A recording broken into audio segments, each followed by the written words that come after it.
just feeling. Now, that book was written 2016.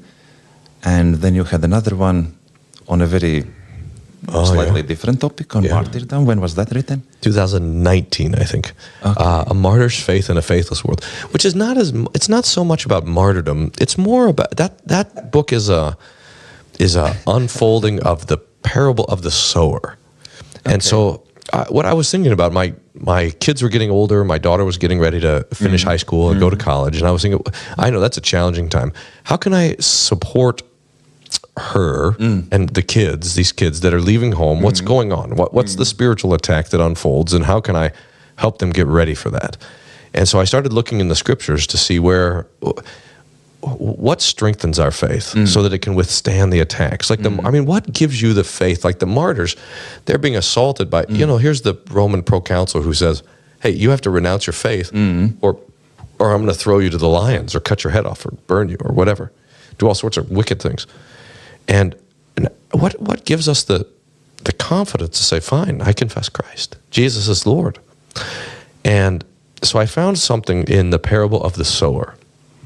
So Jesus tells the parable of the man who goes out and sows seed, and some falls in the path, and some with the stones, and some with the weeds. And here Jesus outlines the threefold attack on our faith. Oh, okay. So the path is the attack of the devil, and the rocks, that's the attack of suffering, persecution, or the world. And the weeds, that's the attack of the flesh, the pleasures of this life. And so there's three basic attacks on the faith. And all of it's demonic, but sometimes it's directly demonic, sometimes it's through trouble, and sometimes it's through pleasure. And so it really dives into those three attacks on the faith and what resources does the Lord give so that we can withstand those attacks. And that's what that is. I'm exploring in that book. Okay. I thought there was probably some development in your way of seeing culture, reading culture, and seeing what's important for us.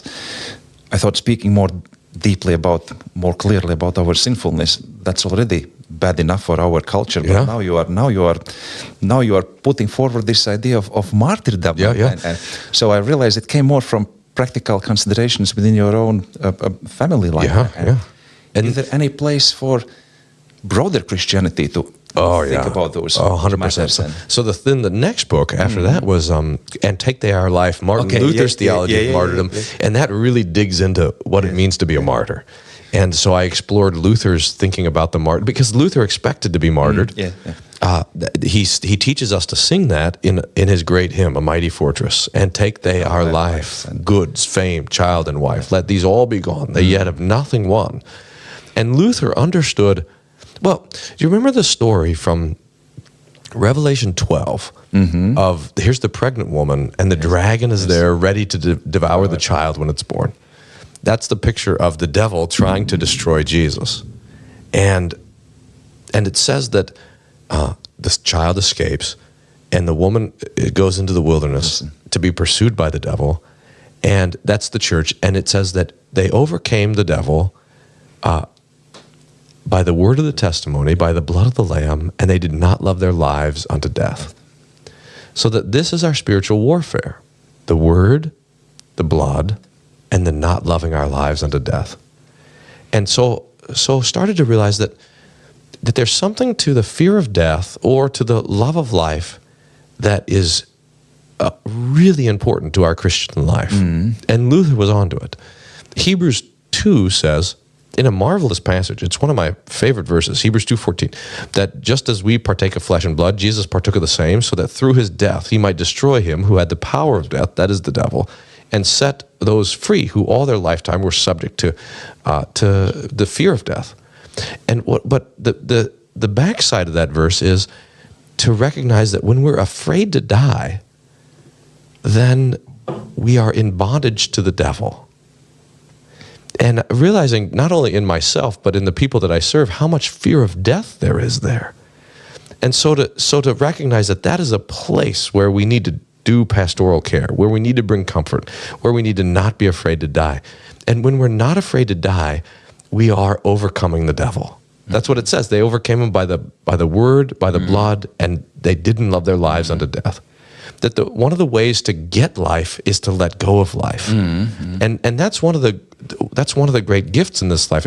Jesus says, whoever seeks his life will lose it, but whoever loses his life for my sake will grasp it. So we think I have to get life by grasping it. But Jesus says, no, you get life by letting it go.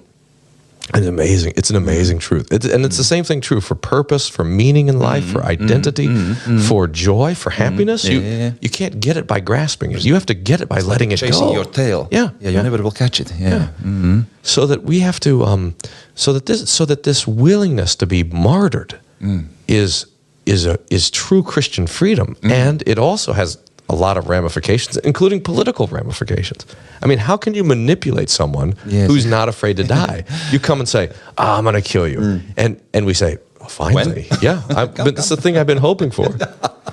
Luther quotes this old hymn from Thomas Aquinas. And it's talking about the devil coming to torture the martyrs. And it says, unknowingly, they lead us to joy. Okay. So that the devil comes and says, I'm going to wreck you and destroy you. And we say, thank you. It's the thing. I've been wanting to get to heaven. And now you're just helping me along. So that even the devil's worst becomes God's best. It's all through the cross. It's all reflected through the cross. But because of what Jesus has done on the cross, now there's life becomes, well, Paul says it like this, to live is Christ, to die is gain. We rejoice in suffering. It's all a gift to us. The worst thing is the best thing, and everything in between isn't that bad. And that sets us free to the great consternation of the world and the devil and even our own sinful flesh. That sets us free to suffer, to love, to rejoice in the Lord's gifts. In the midst of all sorts of trouble. So we talk about recovering the joy of theology. It's one of the ways that the devil attacks our joy is through suffering. But the Lord uses it to the exact opposite effect. So Paul says, if you think of Romans 5, we rejoice in our tribulation, knowing that tribulation produces patience, and patience produces character, and character produces hope. And hope doesn't disappoint, because God has poured out his Spirit into our hearts. So that the devil tries to take our hope by suffering, and the Lord uses our suffering to strengthen our hope. The devil tries to take our joy through suffering, and the Lord uses suffering to increase our joy. It's an amazing thing. I think there may be one more, like a very, very practical application, maybe not the right word, but so fear of death is our ultimate fear. And there are many different fears in between. So basically, any fear we have in this life, it ultimately stems from this fear of death. If you preach and teach this theology, joyful theology of martyrdom, you are kind of making shortcut path, all the other fears to the ultimate one, and dealing with that one, and say, you are free from this one. Now, live and enjoy. Yeah, that's right. So, it's part of our life is this, the stewardship of fear, right? Stewardship of fear. Yeah. Well, so I used to think, remember the first commandment is, you shall have no other gods, which means we should fear, love, and trust in God above all things. And I used to think that what that meant was like, I'm here and God is there, and the thing that should be happening between us is fear, love, and trust. I think that's wrong. I think the better way to understand it is this: is that our hearts, the heart, fears and loves and trusts. It's what it does, and it's like a vine. It's looking for something to wrap around, or like if you think of an octopus and it's got its tentacle, it wants to grab onto something. So the heart is looking for something to fear, and looking for something to trust, and looking for something to love. And there's all sorts of things. So if you think of it like this, if you can imagine, you want to be a stewardship of your fear, and so you're thinking, well, what should I be afraid of?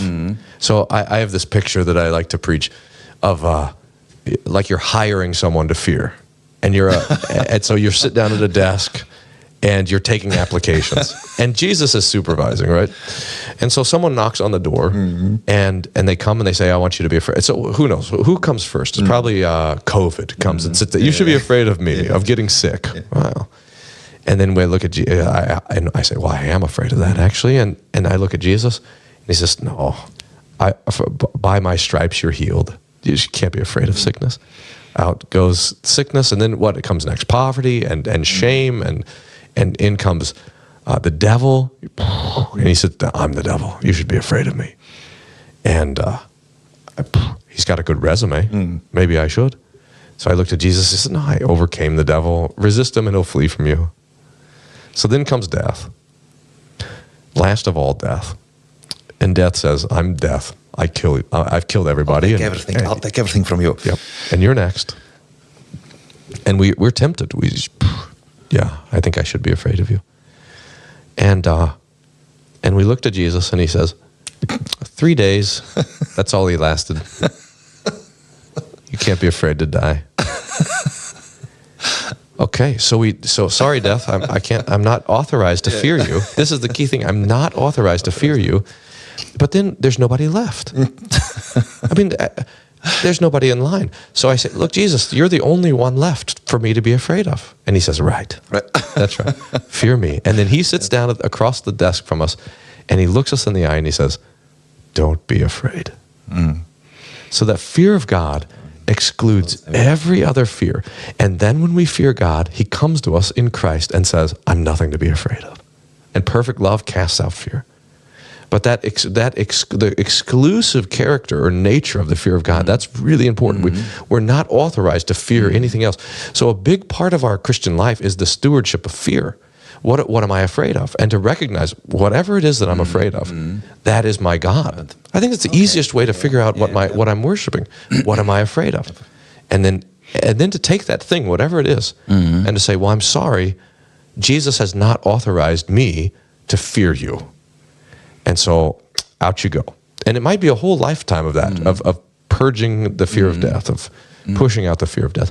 But at last, when there's nothing, when our heart is fearing God alone, it's free. It's free.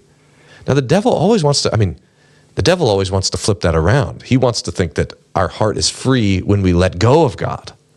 But no, it's the opposite is the truth. It's when we fear and we love and we trust in God above all things, then the heart is truly free. So this approach of martyrdom, or whatever we would call it, I think it gives modern Christianity or Western Christianity, whatever we may call it, a different depth, different heart, put it that way. It's not anymore superficial about my wants and needs and my choices and so on, but you tackle kind of real thing. You go to the very heart of what our problem is, sin and death and devil. And this message for Christians, but is there any way that we can use the same message and make it attractive to those who are not Christians? I hope so. But one of the things that happened a lot of times with the martyrs, this is a common refrain in these stories, is that the gladiators who were in the arena with the swords to kill the Christians, that they would often see the Christians' fearlessness and willingness to die and recognize that they had something more and would be, in fact, converted. It's a common story that oftentimes the gladiators who were to be killing the Christians often put down their swords and would be killed with them, confessing Christ. Because, it's one of these things, it's an amazing thing to see, is that that the world that is grasping for happiness never gets it. And the Christian who never once makes a move to try to get a hold of happiness is happy. Because you can't hit it by okay, so here's my, I've been thinking about this coming down here. This is my boomerang theory of happiness, right? Okay. The thing with a boomerang is you can't throw it right at the target. You got to throw it off to the side and it curves. This is how it is with happiness, with life, with purpose, with whatever. If you throw it right at it, like I'm going to get a hold of life, or I'm going to get a hold of happiness, or I'm going to get a hold of purpose, you miss it every time. But when we aim our sights on Christ and his righteousness and his kingdom, then we hit everything else in the meantime. So the Christian who's never spending any time trying to be happy is happy. The Christian who never gives a thought to having a fulfilled life is fulfilled. The Christian who never even imagines the thinking of having a purpose or meaning has all the purpose and meaning that they could ever need. They're not thinking about that because they're thinking about loving God and the neighbor and the gifts of God in Christ. Yes. And so this is something for the world to see. Always to God and to your neighbor. Yeah. You're never looking at yourself. Am I happy? Am I happy? Right. No, so I'm so grateful for all God's gifts, and here's my neighbor. Yeah. What can I do for them? And we become full by being empty. But this is, one of the tricks is, because we're in this great therapeutic age, that people say, oh, well, the way to be full is by emptying yourself. Well, okay, fine. Maybe that's true. But who cares? We're here to empty ourselves. And if I'm happy or not at the end of the day, it doesn't even necessarily matter. This is the point, is that the gospel gives us something to live for, something to die for. It gives us, it's true, and it's good, and it's beautiful. So there's a wonder that's there, so that the Christian is answering questions that the world is asking. Yeah. But we don't even know that the world is asking it, and I don't even think the world knows that it's asking those questions either. And I think this is one of the ways that we become a blessing to our neighbors who don't know Christ.